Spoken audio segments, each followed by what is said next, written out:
بسم اللہ الرحمن الرحیم۔ السلام علیکم، آپ دیکھ رہے ہیں یاسر ہب اور میں ہوں آپ کا میزبان محمد یاسر۔ معزز خواتین و حضرات، آکسفورڈ یونیورسٹی کے عالمی مذاہب کے پروفیسر مور پالٹ کہتے ہیں کہ جب میں مذاہب عالم کا مطالعہ کرتے ہوئے اسلام کے مطالعہ پر پہنچا تو میں نے یہ نتیجہ اخذ کیا کہ اسلام اگر اپنے ماننے والوں کو اور کچھ نہ بھی دیتا، صرف اور صرف روزہ ہی دے دیتا، تو یہ ان کی دنیا اور آخرت کی بھلائی کے لیے کافی تھا۔ پروفیسر کہتے ہیں کہ میں عرصہ دراز سے معدے کے ورم کے مرض میں مبتلا تھا۔ میں نے بہت علاج کیے لیکن ہر علاج بے سود ثابت ہوا، اور پھر میں نے مسلمانوں کے رمضان کے روزوں کے طرز پر چند دن روزے رکھنا شروع کر دیے، اور مجھے چند ہی دنوں میں اپنی بیماری سے افاقہ اور بہتری محسوس ہونا شروع ہو گئی۔ چنانچہ جب میں نے 30 دن روزے مکمل کر لیے تو میں مکمل طور پر صحت کے لحاظ سے فٹ ہو چکا تھا۔ پروفیسر مور پالٹ کی اسی تحقیق کا نتیجہ ہے کہ آج یورپ اور امریکہ کے کروڑوں لوگوں میں فاقہ کشی اور ڈائٹ پلان کا رجحان پایا جانے لگا ہے۔ ڈاکٹرز فاقہ کشی کرنے کے نت نئے پروگرام ترتیب دے کر کروڑوں ڈالر کما رہے ہیں، اور اس وقت دنیائے مغرب میں فاقہ کشی کی صنعت اربوں ڈالر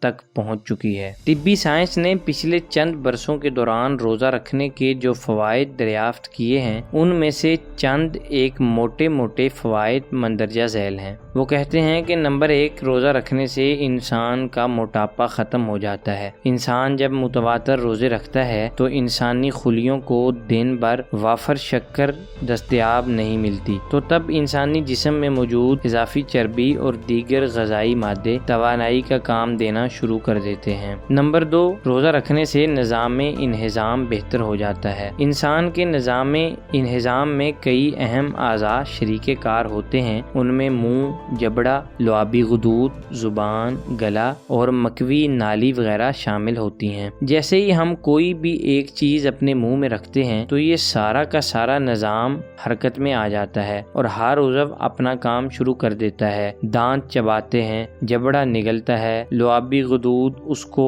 آگے جانے کا کام دیتا ہے، اور گلا اس غذا کو معدے تک پہنچانے میں معاون ثابت ہوتا ہے۔ ظاہر ہے اس طرح سارا سال مسلسل کام کر کر کے ہمارا نظام انہضام گھس جاتا ہے، اور اس کی وجہ سے انسانوں کو طرح طرح کی بیماریاں ظاہر ہونا شروع ہو جاتی ہیں، اور روزہ اس سارے نظام انہضام پر ایک ماہ کا مکمل آرام طاری کر دیتا ہے، جس سے نظام انہضام اور جگر کو بہت زیادہ فائدہ حاصل ہوتا ہے۔ پروفیسر مور پالٹ کہتے ہیں کہ روزہ رکھنے کا تیسرا بڑا فائدہ یہ ہے کہ انسان کا اعصابی نظام یعنی نروس سسٹم مضبوط ہو جاتا ہے۔ وہ کہتے ہیں کہ روزہ رکھنے سے نروس سسٹم پر حیرت انگیز مثبت اثرات مرتب ہوتے ہیں، کیونکہ روزے کے دوران ہمارا اعصابی نظام مکمل سکون کی حالت میں ہوتا ہے، جس سے دماغ اور ریڑھ کی ہڈی کی بہت ساری بیماریاں خود بخود ٹھیک ہو جاتی ہیں۔ اس کے علاوہ روزے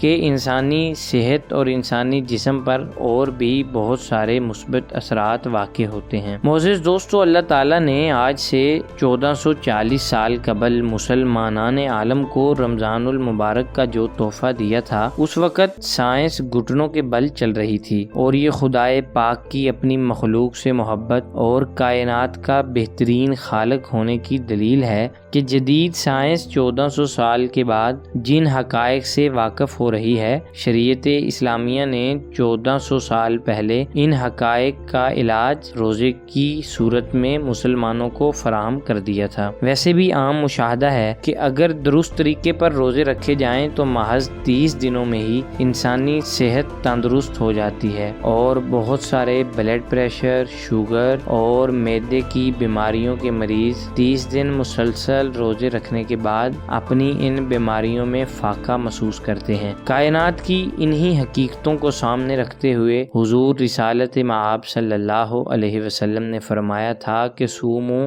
اتصحوا، کہ روزے رکھا کرو، لوگوں صحت مند ہو جاؤ گے۔